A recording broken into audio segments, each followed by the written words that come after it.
Alors, Jérôme ou Ludovic? Non, mais la question vient parce qu'il y a eu ces 2 matchs en équipe de France. Aussi. Et ces 2 matchs de City, où c'est vrai que quand il est rentré, il a été mieux que quand il était titulaire. Ouais. Mais je trouve qu'à Lyon, il y a eu des matchs où il a été titulaire, où il a été grandiose aussi. Donc, bon, petit à petit, il faut que ça se mette en place. Moi, je suis plutôt d'avis de Ludo dans le sens où je trouve que je me projette vraiment d'un côté très positif dans le choix déjà du club et dans le choix d'encadrement avec ce staff, avec Guardiola et tout. Je pense que c'est vraiment le truc qui va lui correspondre pour progresser et devenir vraiment un joueur constant à un très haut niveau.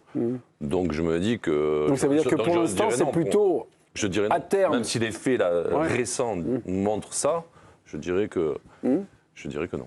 Je pense que c'est pas un super sub pour moi. Je pense que c'est un vrai titulaire qui peut avoir une énorme influence sur son équipe. Quoi. Titulaire en équipe de France, titulaire à City, remplaçant en équipe de France, remplaçant à City. Mais vous croyez que Guardiola, il a dépensé 60 millions d'euros, je ne sais plus combien, pour le faire jouer 20 minutes par match? 42. 42 non. Non, mais évidemment, à City, 40 millions, c'est pas non plus... Non, pas si, parce que City, tu sais très bien que c'est un club qui est dans l'œil du cyclone de c'est pas l'achat du siècle. Si tu mets 100 millions, 100 millions, oui, mais 40 millions...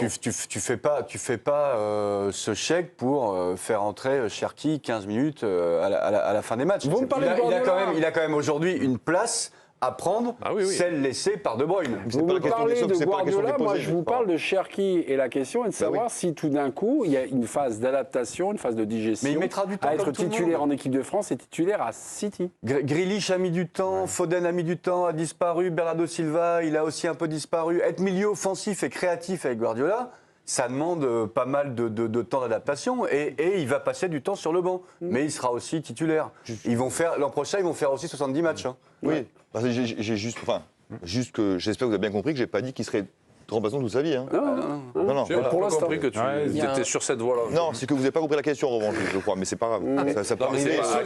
La saison est longue pour tout le monde. Au début, la question, c'est pas actuellement. Ah si, il a dit actuellement. Remplaçant, est-ce que pour l'instant, les meilleurs en joker qu'en titulaire? Non, mais il a dit pour l'instant, à la voix. Souvenez-vous du début de l'histoire de Griezmann en équipe de France. Il était super sub, il entrait très très bien en jeu. Et on se disait, Griezmann, il est condamné à vie à être sur le banc. Bah non. Non.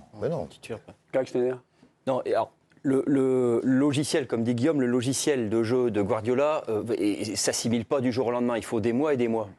Et a priori, des mois et des mois.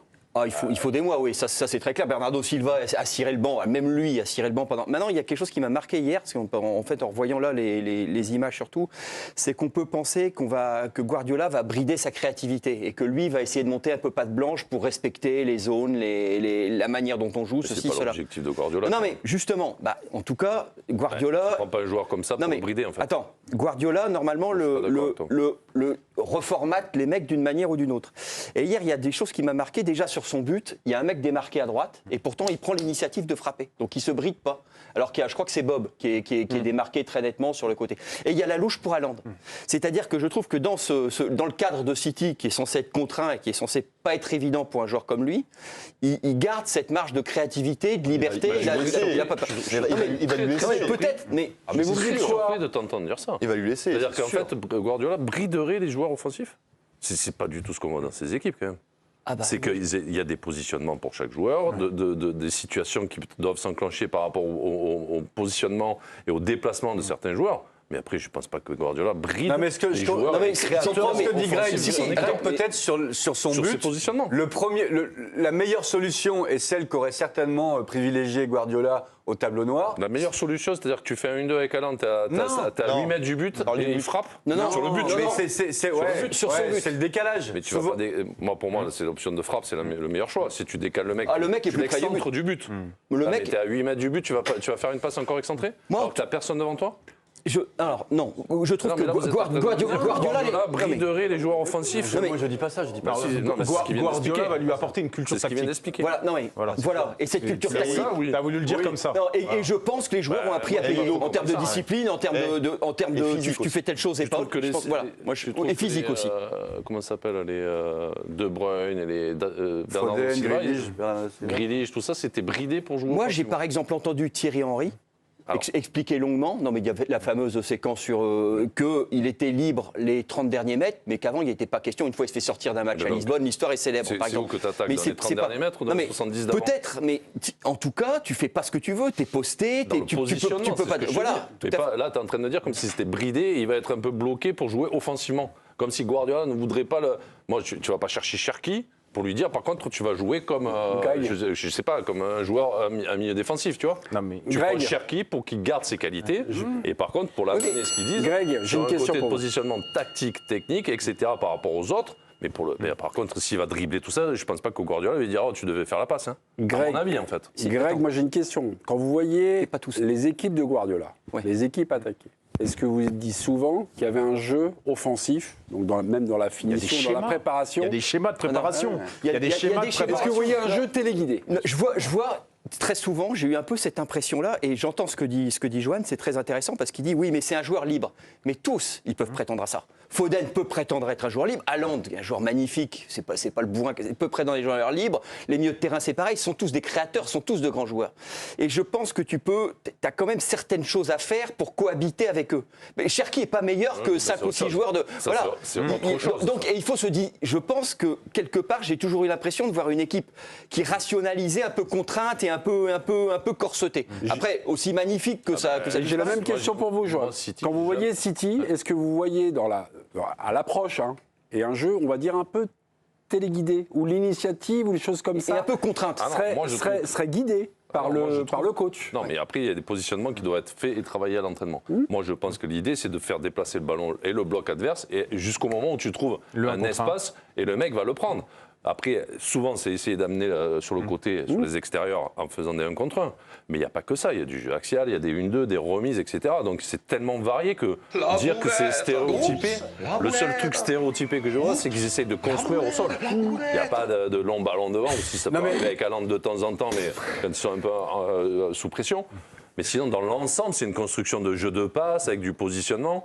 Mais est-ce que parfois, en regardant City, tu ne te dis pas, en voyant un joueur, pourquoi il frappe pas?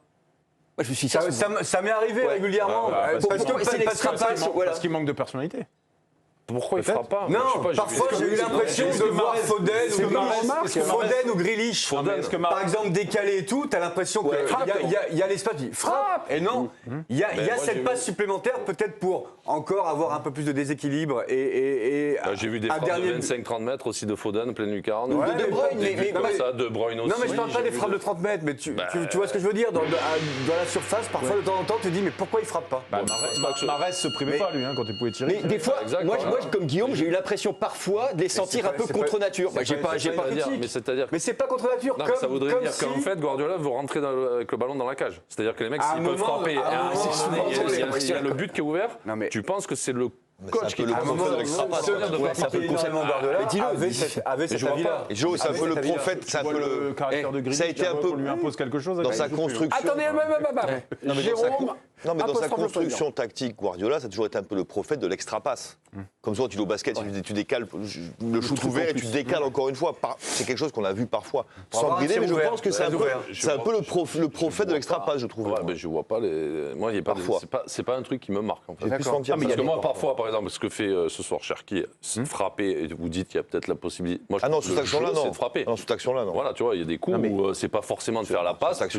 Pour moi, des fois, le jeu, c'est de frapper. Ce que l'on voit, et là où il l'impose, c'est qu'il y a des circuits de départ préférentiels.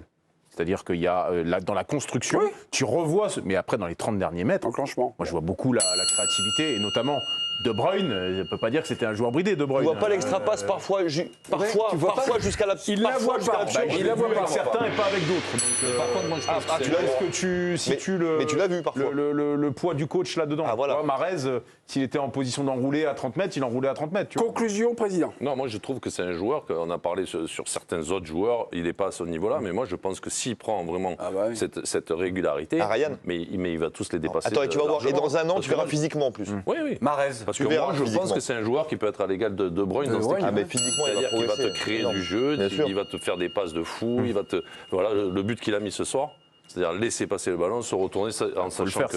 Parce qu'il ne le voit pas. Il va presser avec Haaland, et sur la passe, il sait qu'il est derrière l'autre. Donc tout ça, c'est des trucs qui sont à part, en fait. Et j'espère que ça va être régulier chez lui pour qu'il devienne... Ce que j'ai dit il n'y a pas longtemps, mais bon, je crois.